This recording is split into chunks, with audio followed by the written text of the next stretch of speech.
જય શ્રી કૃષ્ણ મિત્રો, સ્વાગત છે આપનું મારી ચેનલ HK સ્ટોરી સ્પીકરમાં. શ્રીમદ ભગવદ્ ગીતાના 18 અધ્યાયના સફરમાં આપણે 12 અધ્યાયનું શ્રવણ કર્યું. આજે આપણે શ્રીમદ ભગવદ્ ગીતાના અધ્યાય 13 ક્ષેત્ર ક્ષેત્રજ્ઞ વિભાગ યોગ શ્રી કૃષ્ણ અર્જુન સંવાદનું શ્રવણ કરીશું. વિડીયો પસંદ આવે તો લાઈક કરો, શેર કરો અને મારી ચેનલને સબસ્ક્રાઈબ કરો, જેથી આવનાર વિડીયોની માહિતી આપ સુધી તુરંત પહોંચી શકે.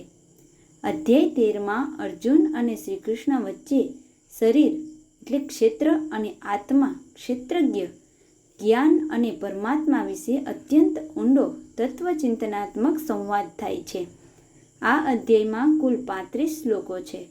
અર્જુન પૂછે છે, હે કૃષ્ણ, હું પ્રકૃતિ, પુરુષ, ક્ષેત્ર, ક્ષેત્રજ્ઞ, જ્ઞાન અને જ્ઞેય વિશે જાણવા ઈચ્છું છું. અર્થાત અર્જુન સૃષ્ટિ, શરીર, આત્મા અને પરમ તત્વનું રહસ્ય સમજવા માંગે છે. અર્જુન પૂછે છે, ક્ષેત્ર, ક્ષેત્રજ્ઞ, પ્રકૃતિ, પુરુષ, જ્ઞાન અને જ્ઞેય શું છે? શ્રી કૃષ્ણ કહે છે, આ શરીર ક્ષેત્ર છે અને તેને જાણનાર ક્ષેત્રજ્ઞ છે. બધા શરીરોમાં રહેલો પરમ ક્ષેત્રજ્ઞ હું છું. ક્ષેત્ર અને ક્ષેત્રજ્ઞનું જ્ઞાન ઋષિઓ અને વેદોમાં વર્ણવાયું છે. ક્ષેત્રના તત્વોનું વર્ણન શરૂ થાય છે. પંચમહાભૂત, અહંકાર, બુદ્ધિ, અવ્યક્ત પ્રકૃતિ વગેરે ક્ષેત્રના ભાગ છે. ઈચ્છા, દ્વેષ, સુખ, દુઃખ વગેરે પણ ક્ષેત્રમાં સમાવિષ્ટ છે. વિનમ્રતા, દંભનો અભાવ અને અહિંસા જ્ઞાનના ગુણ છે. ક્ષમા, સરળતા, ગુરુ સેવા અને શુદ્ધતા જ્ઞાન છે. ઇન્દ્રિય સંયમ અને વિષયોમાં વૈરાગ્ય જ્ઞાન છે. જન્મ, મૃત્યુ, વૃદ્ધાવસ્થા અને રોગના દુઃખને સમજવું જ્ઞાન છે. પુત્ર, પત્ની અને ઘર પ્રત્યેની આસક્તિનો ત્યાગ કરવો. સુખ દુઃખમાં સંભાવ રાખવો. ભગવાન પ્રત્યે અનન્ય ભક્તિ રાખવી. એકાંત પ્રિયતા અને આત્મચિંતન જ્ઞાનના લક્ષણો છે. આત્મતત્વનું જ્ઞાન મેળવવાની સતત ઈચ્છા રાખવી. આ બધું જ્ઞાન છે, બાકી બધું અજ્ઞાન છે.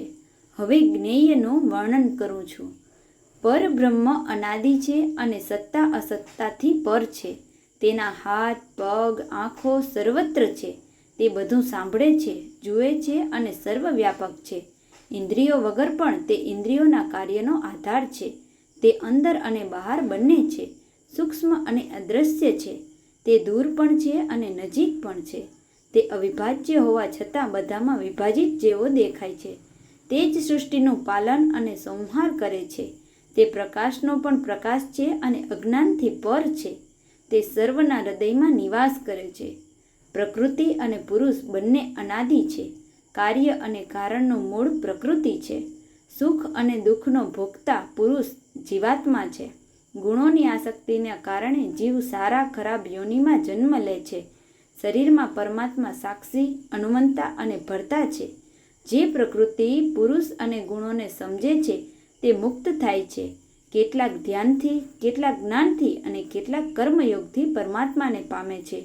જેઓ સાંભળીને ઉપાસના કરે છે તેઓ પણ જન્મ મરણમાંથી પાર થાય છે.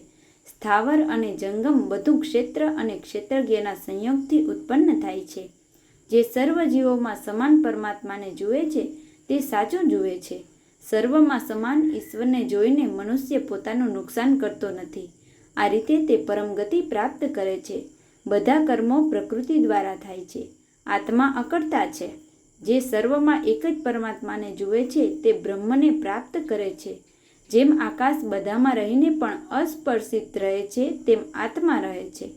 જેમ એક સૂર્ય સમગ્ર જગતને પ્રકાશિત કરે છે તેમ આત્મા શરીરને પ્રકાશિત કરે છે.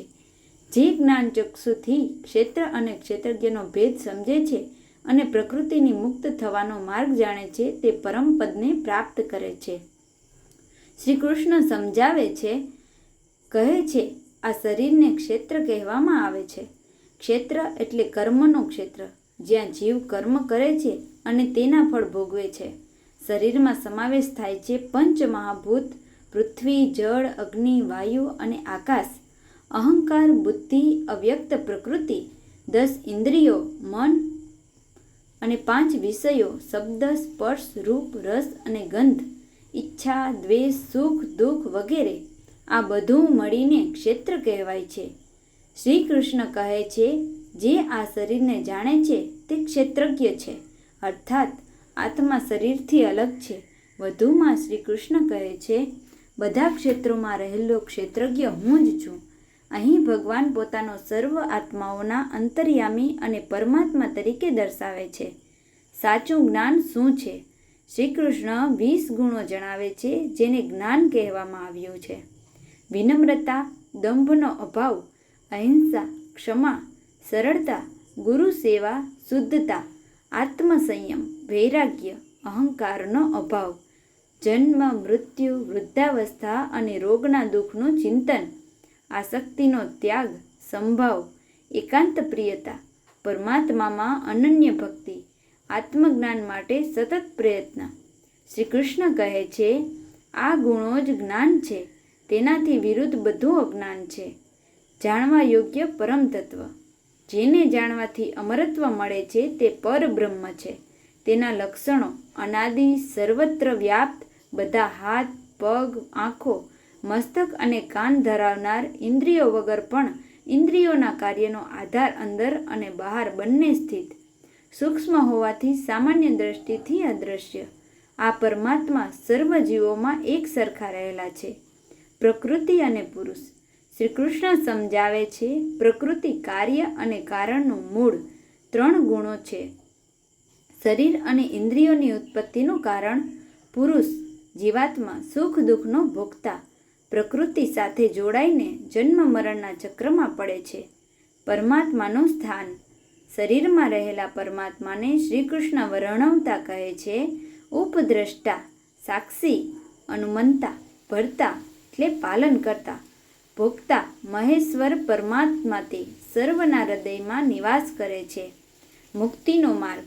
જે મનુષ્ય ક્ષેત્ર અને ક્ષેત્રજ્ઞનો ભેદ જાણે છે, પ્રકૃતિ અને પુરુષનું તત્વ સમજે છે, સર્વમાં એક જ પરમાત્માને જુએ છે, તે જન્મ મરણના બંધનમાંથી મુક્ત થાય છે. શ્રી કૃષ્ણ કહે છે, જે સર્વ પ્રાણીઓમાં સમાન રીતે રહેલા પરમેશ્વરને જુએ છે તે સાચું જુએ છે. અધ્યાયનો સાર. અધ્યાય 13નો મુખ્ય સંદેશ છે, શરીર ક્ષેત્ર નાશવાન છે, આત્મા શાશ્વત છે. પરમાત્મા સર્વના હૃદયમાં નિવાસ કરે છે. વિનમ્રતા, વૈરાગ્ય અને ભક્તિ સાચું જ્ઞાન છે. પ્રકૃતિ અને આત્માનો ભેદ સમજવાથી મુક્તિ પ્રાપ્ત થાય છે.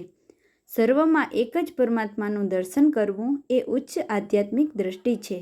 આથી ક્ષેત્ર ક્ષેત્રજ્ઞ વિભાગ યોગ, આત્મા, શરીર અને પરમાત્માના સંબંધને સમજાવતો ભગવદ્ ગીતાનો અત્યંત મહત્વપૂર્ણ તત્વજ્ઞાનમય અધ્યાય ગણાય છે.